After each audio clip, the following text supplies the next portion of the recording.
إذا أهلا بكم السادة الكرام. Welcome, ladies and gentlemen, to the Doha Forum in this 18th edition. Today, my host is Nadia Murad. You might have heard of Nadia Murad. However, Nadia Murad's story had started 4 years ago. She was at her village going to school. She wanted to go to the high school, and her dreams were simple. And then ISIS fighters or Daesh came and abducted her with a number of other women and young girls. She was one of the Daesh concubines, and at the time we, as a matter of fact, were stupefied because we didn't hear this term before. Concubine is an old term but has been used again by ISIS. Nadia escaped, and she wanted to shed light on the matter. She wanted to speak about thousands of the marginalized, those who didn't make it, didn't escape. However, because of Nadia's courage, we know some of what they suffer. Nadia is not a victim. Nadia is an activist now for the rights of the Yazidis, for the victims of those who are sexually abused. Dennis Mukwege and Nadia received the Nobel Peace Prize this year, and she is also a good-willing ambassador. As a matter of fact, Nadia has a lot on her plate. This emphasizes the fact that our world is interconnected, even when it comes to violence as well. Nadia, welcome. You have just come from Iraq. Who did you present the Nobel Prize? Thank you. At the outset, I would like to say that I am glad to be amongst you here at the Doha Forum in its 18th edition. 3 years ago, I was at the Security Council and I briefed the Security Council, and since then we shed light on the crimes of ISIS against the Yazidis, the children and women of the Yazidis. Last week, I received the Nobel Prize, and I went to Iraq later on and to Kurdistan, and I met the government officials of the Kurdistan regional government, and I provided 2 copies, one for the Kurdish parliament and another for the Iraqi parliament, and a third for Sinjar as well. When you went to Sinjar, how did it look like? The situation in Sinjar is very difficult, on a par with Tel Afar, Anbar and Mosul, and those places where Christians and Muslims coexisted. People returned to some areas. However, in Sinjar, the situation is very difficult. Before 2014, 400,000 Yazidis lived in Sinjar. However, today we have only 65,000 of returnees, especially in the southern parts of Sinjar. The southern parts of Sinjar was controlled by ISIS for 3 years and is totally destroyed. Dozens and scores of villages are still like ghost villages. There is still political tension. The day before yesterday, hours before I came to Sinjar, the Turkish airplanes bombarded Sinjar because of the presence of the PKK, and as a matter of fact, in Sinjar there are still groups, and the Yazidis post-Daesh, post-ISIS have become scapegoats have become the victims of this strife. Why the Yazidis have been targeted? The Yazidis have been targeted and they have been persecuted in that region. We were not considered as first-rank citizens. We were considered as second-rank citizens, and this was my message to both governments, the government of Kurdistan and Iraq. I said to them that we were persecuted before ISIS. And as a matter of fact, genocide was leveled against us. In 2007, two villages were obliterated, destroyed by Al-Qaeda. They do not consider us as an inherent component of the Iraqi society. We were there 4,000 years ago. Daesh, ISIS, when it came to Sinjar, a number of neighboring villages supported ISIS, and they said that we are infidels, we are not scripturists, and your presence, they said to us, is a stain on our societies, and our religion ought not to be present in Iraq. And this was the aim of the Yazidis. They want to commit genocide against us. The total number of the Yazidis is to the tune of 500,000. Most of us lived in Iraq, in Sinjar, and we indeed are peaceful, we are conservatives, but they made our women concubines. As a matter of fact, our dignity is at the top of our priority. 6,500 women were abducted, were made concubines, and there are 3,200 women in the hands of Daesh up to this moment, and we don't know whether they are alive or dead. Children and women were abducted, and they were distributed to the fighters of Daesh, to the fighters who came from all across the world. And Daesh and ISIS did not do so overtly. They had videos and they saw the concubines, the Yazidis concubines, and they used us as a weapon and tactics of war. 3,200 women and youngsters, you said, in the hands of ISIS. What are the information that you had received about them and any efforts to save them? As a matter of fact, unfortunately, 4 years ago, up to this moment, there was no initiative to salvage or to save these women, not on the hand of the Iraqi government or on the hands of the international community. 3,000 escaped. And some were sold by ISIS. When ISIS is on the run, they would call the family of the youngster, and they would ask for a ransom, and some of them escaped by themselves, and as a matter of fact, we don't know the destiny of the rest. We know that there are children who have been trained in the camps of ISIS. Yesterday I met my brother in the camps of Kurdistan, and I asked him about his wife, my sister-in-law.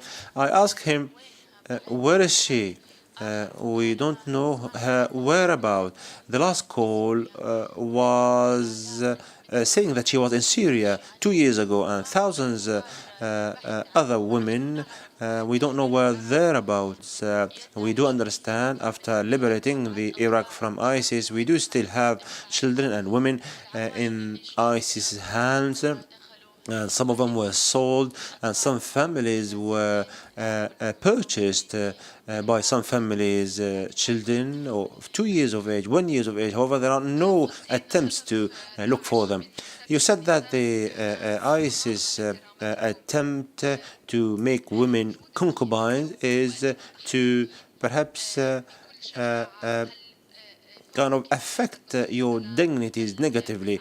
When you are a laureate now, and you are an activist and you crisscross the world in order to talk about the rights of the Yazidis and those who have disappeared and unaccounted for. Is this the best retribution that you can make against ISIS? Yes, Iraqi women and Yazidis and Arab women, they keep mum when it comes to sexual harassment or sexual assault. And it is a taboo in our culture. And because it was a taboo, it was difficult for me to talk about it.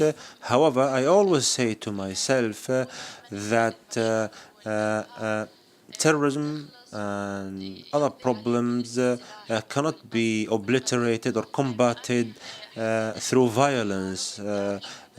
You can do so through your voice, through your message. Albeit it was shameful, and no Yazidi woman in the past or Iraqi woman talked about rape in the past. However, I kind of dispensed with such taboos, and I talked about ISIS and the rape, because ISIS thought that those who are raped won't be on the right path again, and because of the pain they would kind of lose their dignity. But no, I was strong, and I talked about this rape, and I talked about the minorities in Syria and Iraq, and I want my dignity to be emphasized through justice. We want to see ISIS and the perpetrators brought to justice one day, and this is what we are with Amal Clooney, the international lawyer, we are working upon, and with the UK government, with the UN as well, so that ISIS and the perpetrators will be brought to justice soon.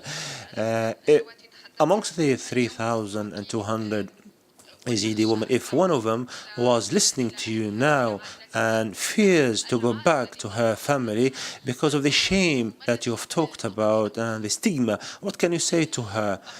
I can say to her that today the Yazidi woman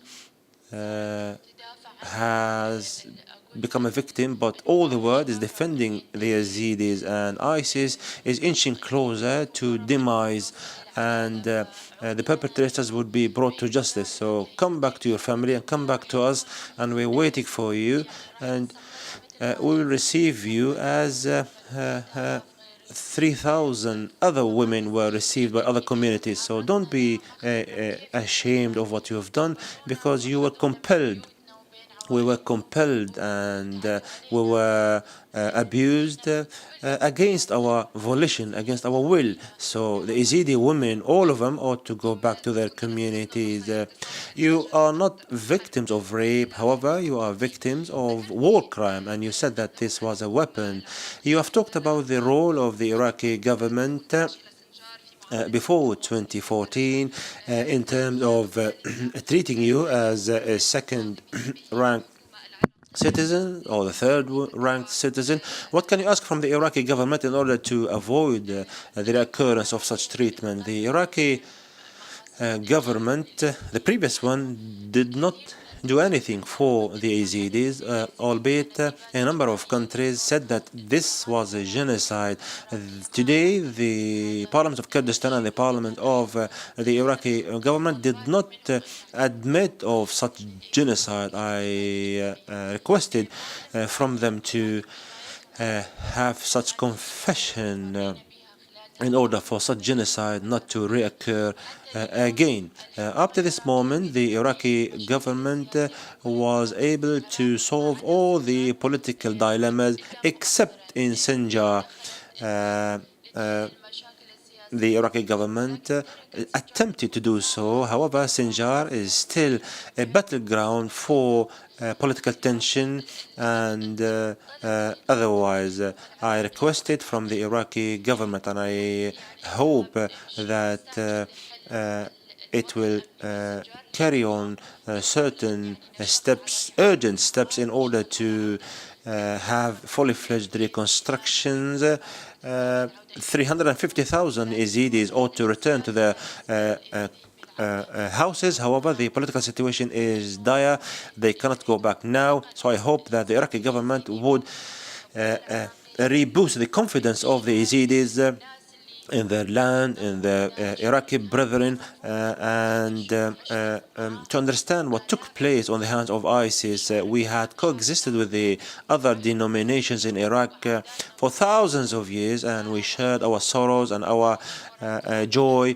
But within a few hours, the surrounding villages of Sinjar helped ISIS to obliterate us.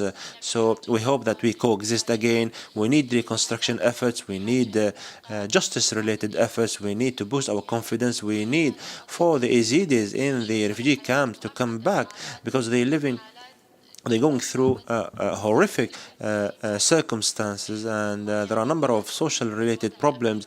And I was promised that the government would put into place a political solution. عن امتنانك للمبادرة الألمانية التي منحتك. In your speech to receive the Nobel Peace Prize, you spoke about going to Germany and the necessity of providing a safe refuge for the victims, at least until justice prevails. If you wanted to speak about the status of a refugee and the victims in general, do you think that there are sufficient and enough endeavors and initiatives to help the victims in the world? There have been initiatives that were very good for the victims. The first initiative was taken by Baden-Württemberg from Germany. Myself and my sister were part of this program of 1,000 survivors for treatment. We were given a safe refuge. Had I stayed in Iraq and had I stayed in the camps, I wouldn't have had this freedom of expression to convey my message. In Germany, I was treated. I was able to convey my message to the world. The initiative that followed was an initiative by the government of Canada, which has taken under its wings 500 victims and their families. The Australia government also hosted 250 victims. And from Qatar, I'll go to Paris in order to welcome 20 Yazidi women with their children, thanks to an initiative launched recently by President Macron to host 100 victims and their families, female victims, female survivors. I think all the victims request or need a safe refuge until justice prevails for them. Today, we cannot force a Yazidi victim to go back to Sinjar while they haven't yet seen any justice prevailing in their cases. So the programs, the initiatives launched and operated by Germany, Australia, and France have given a new life, have given a new hope for the victims to resume their normal lives. While there's hope to resume a normal life, there's a request for justice to prevail. You've conveyed a message to the international community. You've accused the international community of remaining silent while everything that happened to you was under the eyes of the world. What can the international community do for justice to prevail and to prevent a repetition of that genocide?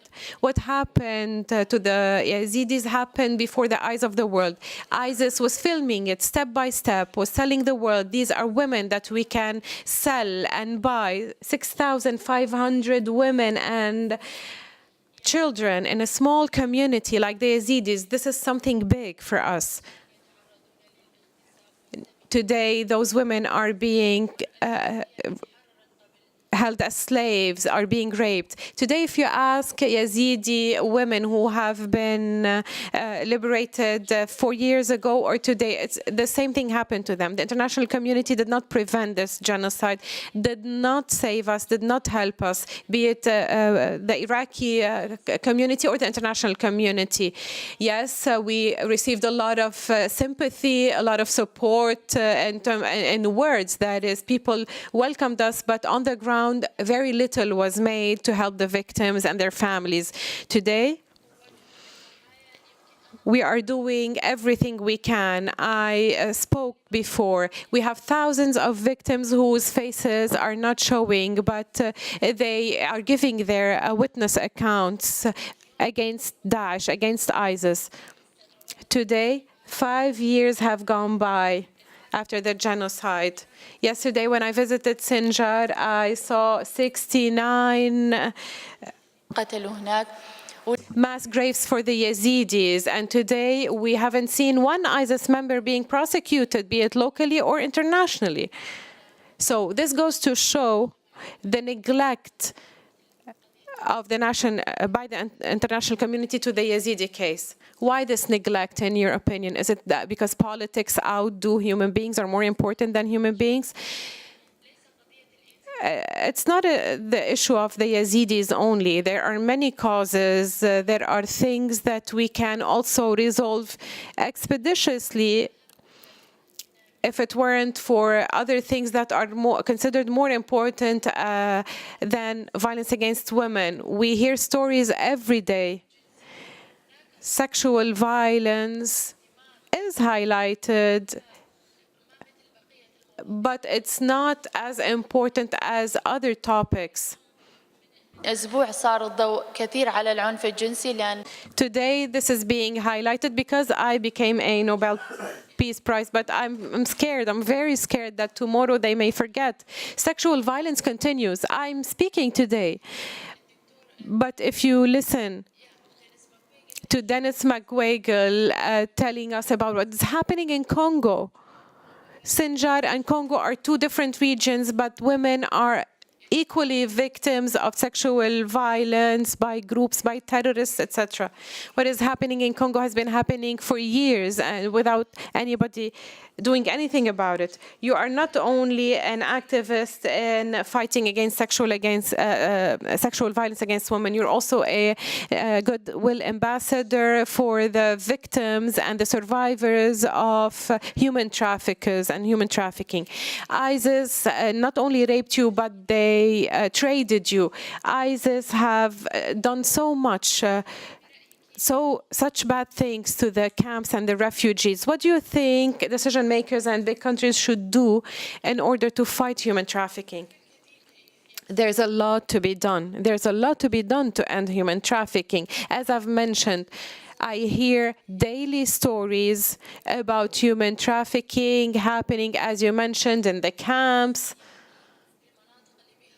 especially in regions of conflict and wars. It's always women who are the victims, children are victims.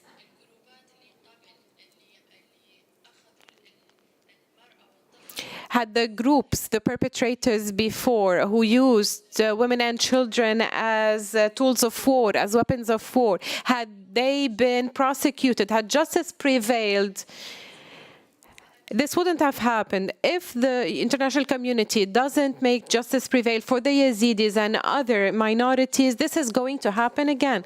So the international community should put more focus on this matter. If we do not see justice prevail, this is going to happen again. They're saying ISIS is done in Iraq. Maybe ISIS is not fighting on the ground in Iraq, but the mentality is there. The thinking is there. The extremist and radical thinking is there. A lot of radicals and extremists still consider women as meaningless, as just a tool, as just a weapon of war, as a commodity to be purchased and sold. My visit to Egypt twice, my visit to Kuwait, my visit to the UAE, we always said that in the Middle East, the mentality and the thinking of ISIS uses religion to justify these crimes, specifically women's slavery. Women as war slaves. I think the Arab countries have to take more initiatives to fight this extremism. There are a lot of people who left their countries and joined ISIS. A lot of them were our neighbors in the neighboring villages. Because of their mentality, because of their thinking, they embrace this thinking. I hope that the Arab countries focus more on fighting this mentality, this approach. A lot of religious men are promoting this extremism. If there is no justice, this is going to happen again and very soon. What role does education play in empowering children and women and protecting them from this extremist thinking, from this radicalism, which violates their rights? Education is one of the key factors to change people's mentality. Why did they kidnap children when they killed men? Why did ISIS kill men and enslave Yazidi children? Because they knew that they could raise them to become extremists and terrorists, including my nephew, who is still in Syria and who is fighting with Daesh, with ISIS. Education is the key factor to be able to control this extremist terrorist thinking. Had education in Iraq taught children of all religious belongings that we are not infidels, even if we do not follow one specific religious book, we as Yazidis, we wouldn't have been victims of genocide by our neighbors. If you had your nephew before you, how would you teach him again the principles of coexistence and tolerance? We tried to communicate with my nephew, with him, more than 1,000 children initiative. He said that this is the right path and you are infidels. He was 11 years old and he was married to an ISIS bride, and he now thinks that this is the right path. I'm not going back to you. If I reach you, I'm going to kill you. The Yazidi children who survived and left Syria are in camps, and they still have these ideas, and they require psychological programs and treatment so that they go back to the education system to embrace normal ideas again, to be taught tolerance instead of hatred and extremism that they now have in their minds because of Daesh. You are 24 or 25 years of age. You're very young to carry all the causes of the world. You had very simple dreams just 4 years ago. What are your dreams today?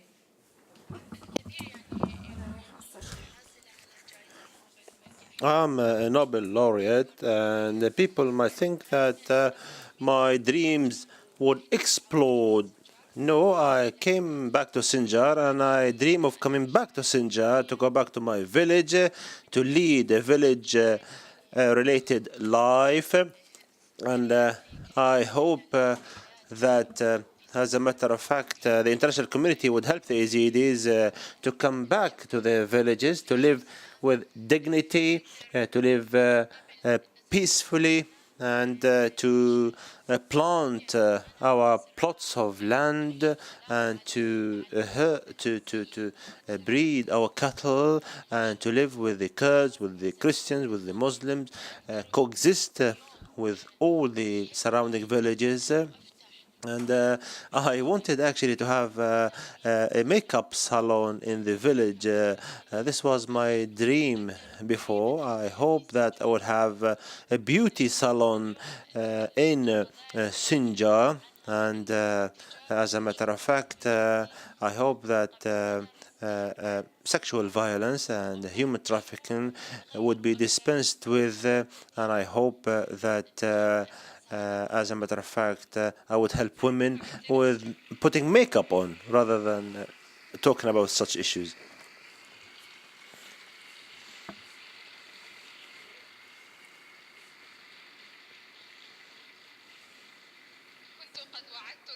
I promised Nadia not to pressurize her so that she won't be crying, but I am now crying.